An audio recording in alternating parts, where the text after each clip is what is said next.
So if you need stone barriers to stop people driving through your crowds at Christmas, you've got a serious problem. For the first time, critical response officers armed with semi-automatic rifles will patrol the MCG.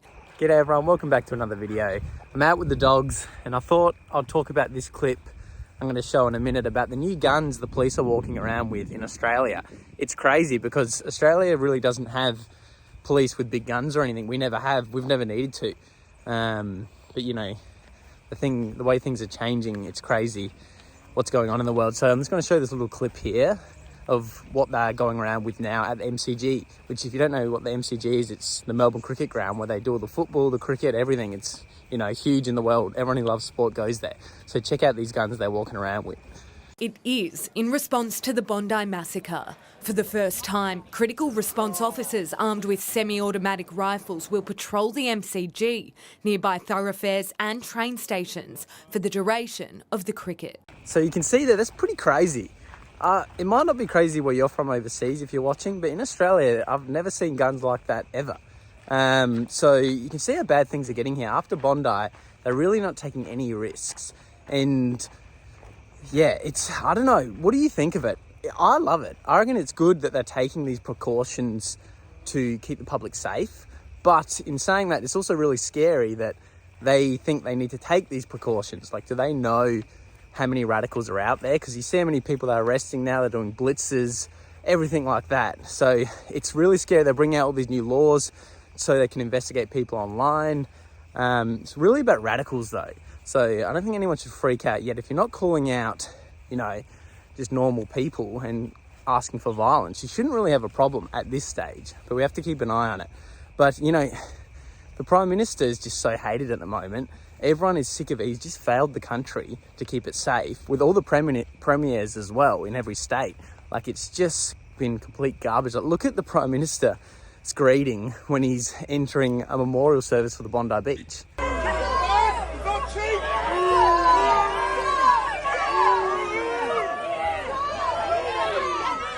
The Prime Minister of Australia, Anthony Albanese.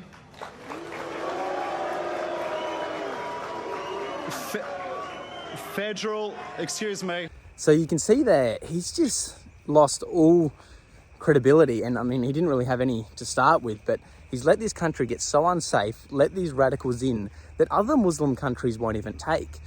Like, these are radical Muslims, radical Islam that other countries won't even take.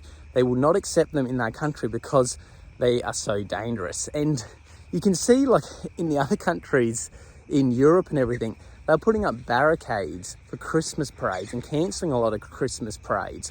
So if you need stone barriers to stop people driving through your crowds at Christmas, you've got a serious problem. And how long until we get there? Because I've seen them blocking all the streets off at the memorial service for the same issues, that they're scared someone's going to drive through. They're scared at sporting events, people are going to show up with guns and do mass shootings. But this is the world we live in now. This is the Australia that they've made and they've let in, and they've let radicalise as well. Because this, obviously, people here have been radicalised, letting them protest every single weekend for years. They've let these people protest every weekend for years, chanting this hate speech against the Jewish community, against Australians, and it's just gotten out of control. And now we're seeing the consequences of that with these radicals in our community that have only got more radical with all the support they're getting, the government support on TV supporting them, always blaming the far right, which normally isn't the far right, it's just the normal Australians, for all their problems. So yeah, I don't know what they're going to do now. I don't know how they're going to fix this issue. Really, you might have to do a Trump and just go through everyone and mass deport radicals, because that's really what needs to happen. But I can't see Australia doing that because they're really run by the left wing that love these radicals. This is just my opinion, of course. This isn't fact. I've got to be careful what I say online, because there might be laws coming out that I get arrested just for voicing my opinion like this. I'm not calling for violence on anyone. I'm calling out radicals, which is complete free speech. I'm not calling out individuals or groups of whole people. I'm calling out radical freaks. So I'm going to a bit of a forest here. In the world, you know, and in our communities. And I think it's right to say everyone should be called out like that. So anyway, let me know what you think about this down below. Do you think Australia is going to end up even worse? Do you think these guns are good? Do you think this is proper protocol that needs to happen? But why does it need to happen?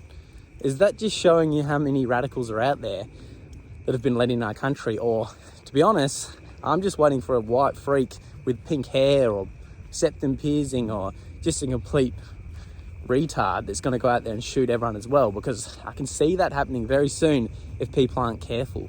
So anyway, give this video a like, comment down below what you think, subscribe to the channel, and I'll see you in the next one.